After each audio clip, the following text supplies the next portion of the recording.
মানুষজনকে আমরা দেখেছি, কিন্তু সিকিউরিটি ছিল কি না, পুলিশ পারমিশন, এগুলো তো আমরা শুটিংয়ে গিয়ে কেউ জিজ্ঞেস করি না সাধারণত। কেনই বা জিজ্ঞেস করবো? এটা তো আমাদের জিজ্ঞেস করার কথা নয় না। বা আমাকে ব্যক্তিগতভাবে কোনো বিপজ্জনক শট দিতে হয়নি বলেও হয়তো আমি খোঁজ নিইনি।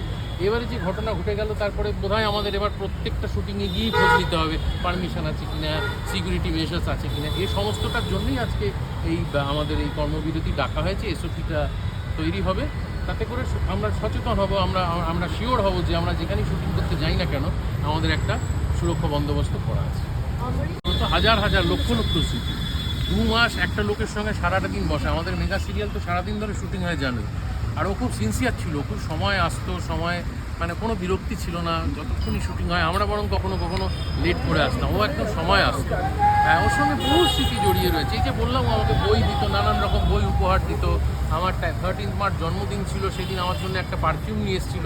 ওর এক বন্ধু একরকম আতরের পারফিউম তৈরি করে, বল দেওয়া, সেইটা আমাকে গিফট করলো।